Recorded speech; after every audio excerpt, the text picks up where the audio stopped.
All right, everyone. Today I want to take a look at TOEFL independent essays and how to write them effectively. What I have to share with you here is my personal template with all the advice, the structure, the sentence by sentence tips in order to help you write a successful TOEFL independent essay. And on the right-hand side here, I have an example of a student submission from earlier this year in which that student did a lot of things really well that I'd like to share with you, and also a few things not so well. And we're going to take a look at how you could improve on that and do better. So first, let's take a look at this template of mine. The basic outline of a TOEFL independent essay is a 4-paragraph essay: introduction, body 1, body 2, and conclusion. And in this example, both of your body paragraphs are specific reasons that support your opinion. So here we can see the sample prompt. Do you agree or disagree with the following statement? All children should be allowed to have cell phones. The first thing that you want to do is choose a side. Do not argue for both sides. Choose one side and stick to it, even if you don't agree with it. You can mention the other side, but always make it clear which side you are supporting. You might want to also draft a quick outline. You're going to need 2 reasons to support your answer.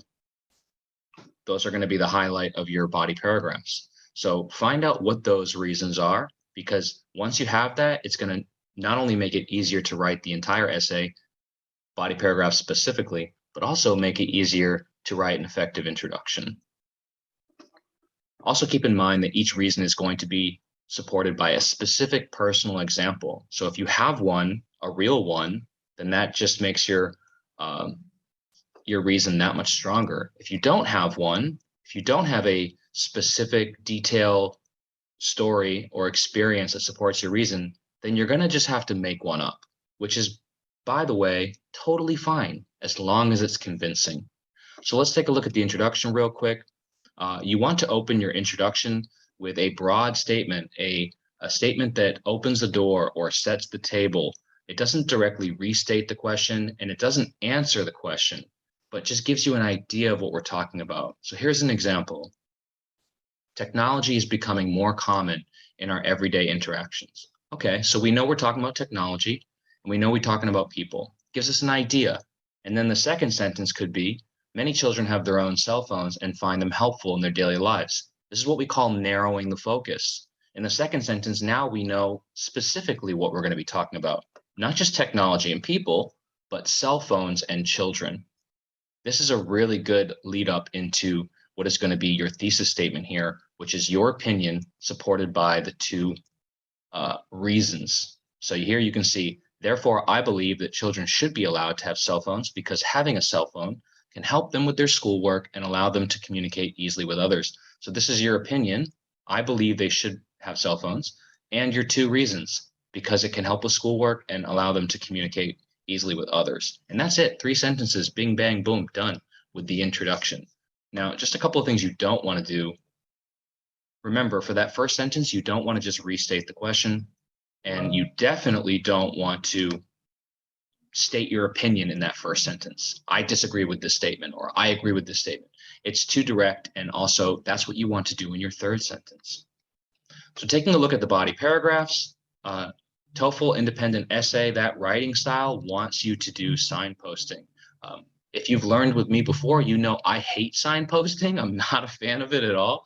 But remember, this is a different style of writing. Every different style of writing has different requirements, looks for different things. So in this TOEFL independent essay style, you do want to use signposting. So that first body paragraph, you can start with first. Your second body paragraph, you can start with second. And your conclusion, you can start with in conclusion. Going back to body paragraph 1, use that signpost and state your reason. That's your first sentence. Then you're going to explain that reason briefly with 1 or 2 sentences.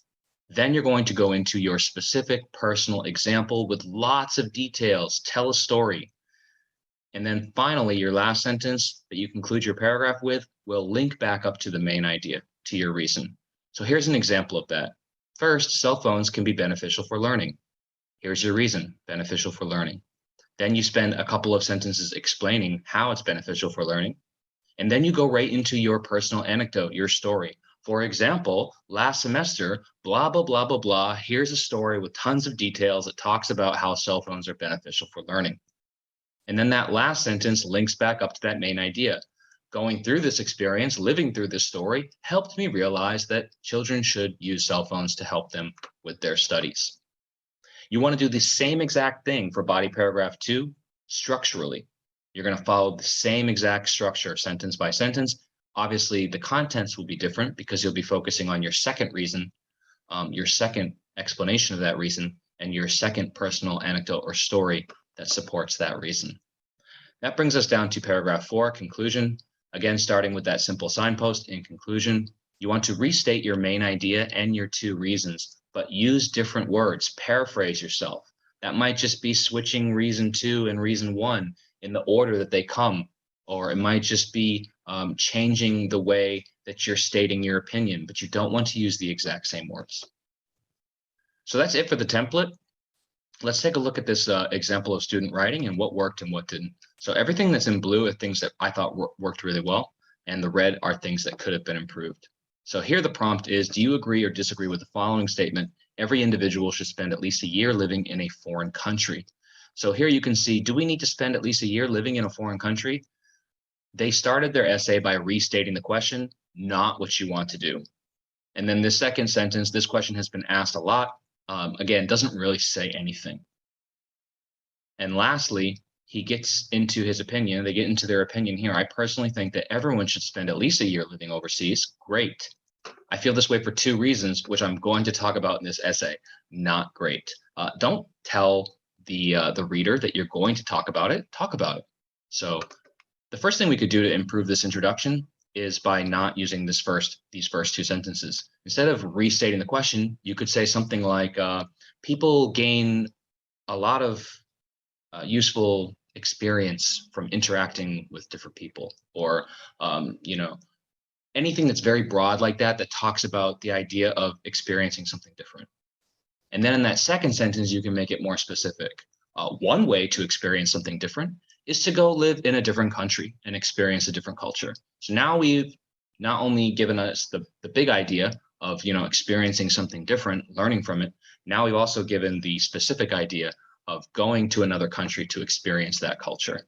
Then you can give your opinion. I personally think that everyone should spend at least a year living overseas. I feel this way for 2 reasons, this reason and this reason. So actually write out the specific reasons, which are here. You can see them very clearly. First, living in a foreign country helps you learn a new language. Great. Second, living in a foreign country helps you become more independent. Great. So these are really well done first sentences. And then you can skip down to here. For example, here are their personal anecdote, their personal story filled with details that supports their reason. And that happens in both of these. My vacation a few years ago exemplifies this. So both body paragraphs have stories in them that support the reason. And both of them at the end circle back to their main reason. You can see this first body paragraph is about learning a new language. And our last sentence here talks about how you could learn a new language. Great. Second body paragraph talks about becoming more independent. And then our last sentence, again, refers back to depending on ourselves, becoming more independent. So in conclusion, there's the signpost. I agree that everyone should live in a foreign country for at least a year because it will help you learn a new language and you won't need anyone else to depend on. So that's exactly what you want for your conclusion. The signpost, restating your opinion in different words and also referencing your 2 reasons. So this was very close to a almost perfect essay, just needed a little bit of work with the introduction, and then you're right where you want to be. Hopefully that walkthrough helps when you have to write your TOEFL independent essays. It's definitely a specific writing style that you just have to get used to. And once you get used to, it's actually quite easy. So hopefully this helps, and good luck with your writing.